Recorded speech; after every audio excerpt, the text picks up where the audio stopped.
এক নারী অন্যায় করে ফেলেছে, জিনা করে ফেলেছে, আল্লাহর নবীর সামনে হাজির।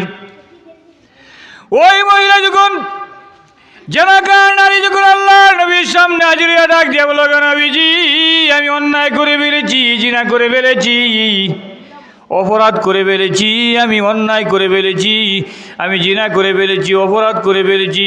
ইসলামের যা বিধান আছে ওই বিধান আপনি আমার উপরে প্রয়োগ করুন। ইসলামের বিধান কি? ইসলামের বিধান কি? আযানিয়াতু ওয়াযানি ফাজলিদু কুল্লা ওয়াহিদিম মিনহুমা মিয়াতা জালদা।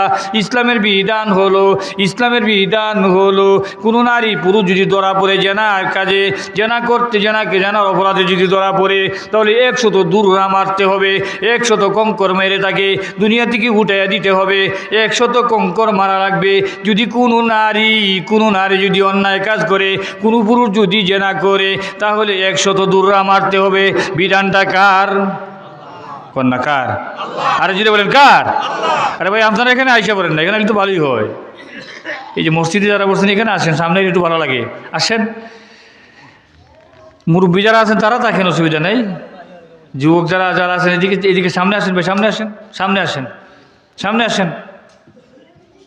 সামনে একটু মাঠটাও বড় লাগবে। আমিও সামনে কিছু মানুষ পাইব, আলাপ সালাপ করা যাইব, কথা ঠিক না? 1 নম্বর গুণ কি? তওবা করা। ওই মহিলা গুনাহ জেনা করার পরে নবীজির সামনে হাজির হইয়া ডাক দিয়া বলল, ইয়া রাসূলুল্লাহ, ওগো নবীজি আমি জেনা করে ফেলেছি, যৌবনের তাড়নায় পড়ে আমি জেনা করে ফেলেছি। এবার আমার ইসলামের যে বিধান আছে ওই বিধান আপনি আমার উপরে প্রয়োগ করুন। আল্লাহর নবী ওই মহিলাকে ডাক দিয়া বললেন, ওরে মহিলা, তুমি যে জিনা করেছো, জিনার বলে কি তোমার পেটে কোনো বাচ্চা আছে? ওই মহিলা ডাক দিয়া বললেন, ওই নবীজি আমি জানি না। আল্লাহর নবী বললেন, যাও, জানলে পরে তুমি আসবা। মহিলা চলে গেল। মহিলা যাওয়ার পরে 3 মাস পরে নবীজির সামনে হাজির হইয়া ডাক দিয়া বলল, ইয়া রাসূলুল্লাহ, নবীজি আমার মনে হয় আমার পেটে বাচ্চা আছে, জেনার ফসল আমার পেটে আছে। আল্লাহর নবী বললেন, যাও, বাচ্চা হওয়ার পরে তুমি আসিও। সুবহানাল্লাহ। কারণ একজনের অপরাধে আরেকজনকে মারা যাবে না, একজনের অপরাধে আরেকজনকে হত্যা করা যাবে না, একজনের অপরাধে বাপে অন্যায় করছে, ছেলের ধরে নিয়ে জেলও রাখবা, এইটা করা যাবে না। ছেলে অন্যায় করছে, বাপকে নিয়ে জেলে রাখবা, এটাও হবে না। কথা ঠিক কিনা? জোরে বলেন ঠিক কিনা? যাও, বাচ্চা হওয়ার পরে তুমি আসবা। বাচ্চা নিয়ে, সদ্য প্রসূত বাচ্চা নিয়ে আল্লাহর নবীর সামনে হাজির। ইয়া রাসূলুল্লাহ, নবীজি এই হলো আমার বিজানার ফসল। আল্লাহ নবী বললেন, যাও, বাচ্চাকে বড় করো, বাচ্চাকে খাওয়াও, বাচ্চা বড় হয়ে যাক। বাচ্চা যখন কুটে খাইতে পারবে, কাজ করে খাইতে পারবে, তখন তুমি আসবা। বাচ্চা বড় হওয়ার পরে ওই মহিলা নবীর সামনে হাজির হয়ে গেলেন।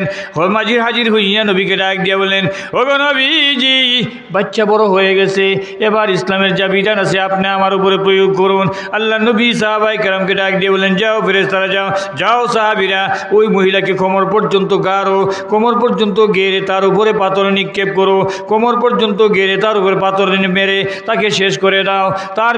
তারপরে সাহাবায়ে কেরাম এবার কোমর পর্যন্ত গাড়লেন, কোমর পর্যন্ত গেড়ে এরপরে পাথর নিক্ষেপ করা যখন শুরু করে দিলেন, নারীর কোমল দেহ, নরম দেহ, আর কাটা পাথর শরীরে লেগে পিঙ্কি দিয়ে রক্ত বের হয়েছে। পিঙ্কি দিয়ে রক্ত বের হইয়া আরেকজন সাহাবীর গায়ে গিয়া লাগছে, আরেকজন সাহাবীর সাদা জামার মধ্যে গিয়া লাগছে। ওই মেয়ের রক্ত যখন গায়ে গিয়া লাগছে, ওই সাহাবী এবার নাক ছিটকাইতে লাগলেন। ডাক দিয়া বললেন, ওরা দুত্তুরি মহিলা, তোর নাপাক রক্ত আমার গায়ে লাগছে। আল্লাহর নবীর কানের মধ্যে যখন এই আওয়াজ চলে গেছে, নবীজি ডাক দিয়া বলেন, কে বলেছে ওই মহিলাকে খারাপ? কোন সাহাবী বলেছে ওই মহিলাকে খারাপ? আমি তার মুখটুকু দেখতে চাই। ওই সাহাবী বললেন, হুজুর আমি বলেছি। আল্লাহর নবী বললেন, সাহাবী রে, ওই মহিলাকে খারাপ বলো না, ওই মহিলাকে আমার আল্লাহ এত বেশি ভালোবাসছেন, এত বেশি পছন্দ করে গেছেন, এত বেশি পছন্দ করছেন, জিবরাইল এইমাত্র আমার কাছ থেকে চলে গেছেন। ডাক দিয়ে বলছেন, গো নবীজি, জান্নাতি কোনো মহিলা যদি দুনিয়ায় দেখতে চান, গো নবীজি ওই মহিলার দিকে তাকান। এই মহিলা জান্নাতি, জান্নাতের সুঘ্রাণ পেয়েছে, জান্নাতের সার্টিফিকেট পেয়েছে। কেননা ওই মহিলা বারবার গুনাহ করার পরে বারবার আপনার দরবারে আছে জাহান্নাম থেকে বাঁচার জন্য। নবী আল্লাহ তাআলা তার উপরে এত বেশি খুশি হয়েছেন, আল্লাহ তাআলা দুনিয়ায় থাকতেই তাকে জান্নাতের সার্টিফিকেট দিয়ে দিচ্ছে। আত্তাইবুন, বান্দারে তওবাকারী হও। তওবাকারী হয়ে যদি দুনিয়া তওবা করতে পারো, মৃত্যুর পরে পরে তোমার জান্নাত দান করব। মদ মদ খাওয়া ভালো না খারাপ? সুন্নত সুন্নত নফল কি কইবেন তো কি জুড়ে বলেন? হারাম। মদওয়ালা যুবক, মদওয়ালা যুবক হযরত উমর রাদিয়াল্লাহু তাআলা আনহুর শাসনা বলে মদের একটা বোতল নিয়ে বাড়ি থেকে বাজার থেকে বাড়িতে যাইতে লইছে। আর হযরত উমর রাত্রেবেলা ঘুরে ঘুরে দেখি কোন জায়গায় মদ খেয়ে কার ঘরে পানি আছে, কার ঘরে খাবার আছে, কার ঘরে দুধের মধ্যে পানি মারে, কার ঘরে খাবার নাই, কার ঘরে বাচ্চা হইতেছে, এই খবর হযরত উমর ঘুরে ঘুরে দেখে। জুড়ে বলি সুবহানাল্লাহ। অর্ধবিধি করেছ শাসন, দুলার তক্তে বসি, খেজুর পাতার প্রাসাদে তোমার বারে বারে গেছে খুশি। খেজুর পাতার প্রাসাদে তোমার বারে বারে গেছে খুশি। হযরত উমর ঘুরে ঘুরে দেখেন অর্ধেকটা পৃথিবীর শাসক, অর্ধেকটা পৃথিবী তিনি শাসন করেছেন হযরত উমর। আর মাটি দিয়া তখ্ত বানাইয়া, মাটির চেয়ার বানাইয়া ওর মধ্যে বসে বসে জুড়ে বলেন সুবহানাল্লাহ। রাত্রেবেলা ঘুরে ঘুরে দেখেন যেই লোকটা আল্লাহর নবীর মাথা আনার জন্যে রাত্রেবেলা বের হয়েছিল, দিনের বেলা বের হয়েছিল আল্লাহর নবীর মাথা আনার জন্যে, ওই লোকটা ইসলামের সান্নিধ্যে আসার পরে ওই লোকটা মানুষের খাদিম হয়ে গেল, ওই লোকটা মানুষের খাদিম হয়ে গেল, ওই লোকটা মানুষের বাড়ি বাড়ি নিয়ে খাবার পৌঁছাইয়া দিল। জুড়ে জুড়ে বলেন সুবহানাল্লাহ। দাও খুদা দাও আমায় আবার ওমর দারাজি দিল। বলতে পারবেন? আমার সাথে বলতে পারবেন? বলেন, দাও খুদা দাও আমায় আবার ওমর দারাজি দিল। দাও খুদা দাও আমায় আবার ওমর দারাজি দিল। দাও খুদা দাও আমায় আবার ওমর দারাজি দিল। সবাই বলেন আমিন। আর একটু জুড়ে বলেন আমিন। আমার ভাইরা, হযরত উমর ঘুরে ঘুরে দেখে রাত্রির বেলা কে মদ পান করে, হঠাৎ করে যাইয়া দেখে এক ঘরের ভিতরে দুইজন নারী, একজন বৃদ্ধা নারী আর একটা যুবতী মেয়ে, দুইজন বৃদ্ধা নারী আর একজন যুবতী মেয়ে, মেয়ে দুইজন। মা তার মেয়েকে ডাক দিয়ে বলে, মা গো দুধের মধ্যে একটু পানি মিশাই এলো, ও মা দুধের মধ্যে একটু পানি মিশাই এলো। দুধের মধ্যে পানি মিশাইয়া বিক্রি করা সওয়াব কি? কি হারাম? জুড়ে বলেন কি? ভাক্কুল ইবাদ নষ্ট করছেন, মানুষের অধিকারটা নষ্ট করে দিয়েছেন। আপনি যত বড় হাজি হন, গাজী হন, আউলিয়া হন, যাই হন না কেন, আপনি ব্যস্ত দিতে পারবেন না, ব্যস্ত যাওয়া সম্ভব নয়। দুধের মধ্যে পানি মিশাইয়া বিক্রি করে এমন বাজার আমাদের দেশে আছে না নাই? হ্যাঁ, এমন মানুষ আছে না নাই? এরা তো বেহেশতি হবে নাকি? হ্যাঁ, ওজনে কম দেয় এমন মানুষ আছে না নাই? আছে। আসরের নামাজ পড়ে সুবহানাল্লাহ সুবহানাল্লাহ ওজনে কম দেয় এমন মানুষ আছে না নাই? আরে জুড়ে বলেন আছে না নাই? মাগরিবের নামাজ পড়ে ওজনে কম দেয় এমন মানুষ আছে না নাই? তাহলে নামাজের দোষ না নামাজির দোষ? নামাজির দোষ। হে নামাজ বললো 90 বছর, নামাজ বললো 50 বছর, পায়ের মধ্যে কর লাগাইলো, কর উঠাইলো, কপালে দাগ লাগাইলো, তো নামাজ তাকে পরিবর্তন করতে পারলো না। তার কারণ কি? যা খাইলো হারাম খাইলো, যা খাইলো নাপাক খাইলো। জুড়ে বলেন ঠিক কিনা?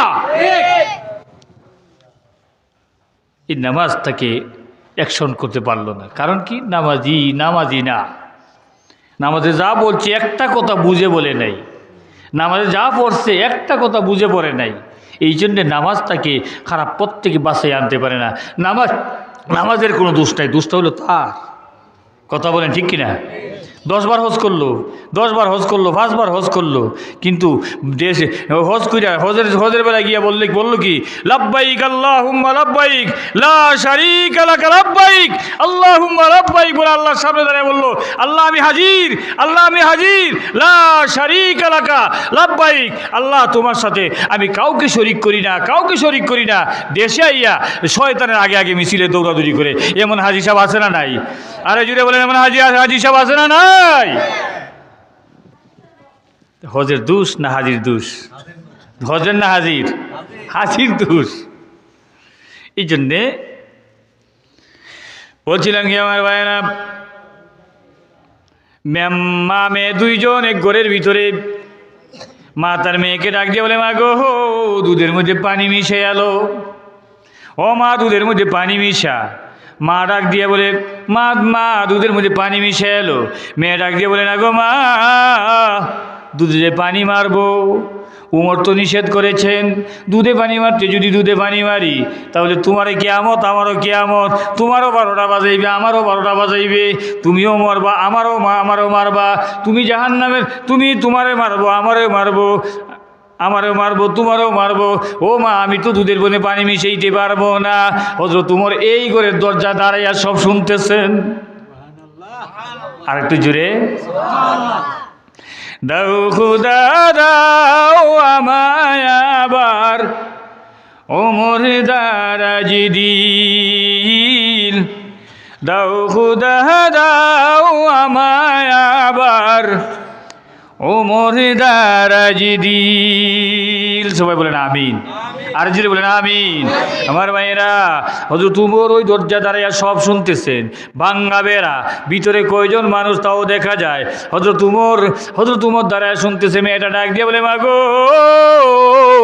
আমি দুধে পানি মারতে পারবো না, আমার দ্বারা সম্ভব নয় এই দুধের মধ্যে পানি মারা।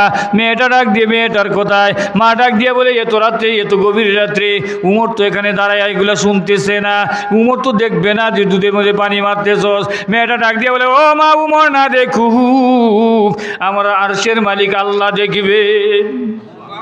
একটু জুড়ে আমার আল্লাহ দেখবেন। আমি যদি দুধের মধ্যে পানি মারি, উমর না দেখুক, আমার আল্লাহ দেখবেন, আমি পারবো না দুধের মধ্যে পানি মারতে। অবশেষে হজরত উমর চলে গেলেন একটা ক্রস চিহ্ন দিয়ে। সকালবেলা পুলিশ এই মা মেয়ে ঘরের মধ্যে কে কে, কোন ঘরে আসো? বলে এই ঘরের মধ্যে। হযরত উমরের দাগ দেওয়া আছে, ক্রস চিহ্ন দেওয়া আছে। মা মেয়েকে ধইরা পুলিশ নিয়ে গেছে উমরের দরবারে, টানতে লইয়া একেবারে উমরের দরবারে গিয়া দেখে হযরত উমর মাটির তখ্তের মধ্যে বসা, হাতের মধ্যে একটা তরবারি সূর্যের আলোতে জলমল করতেছে।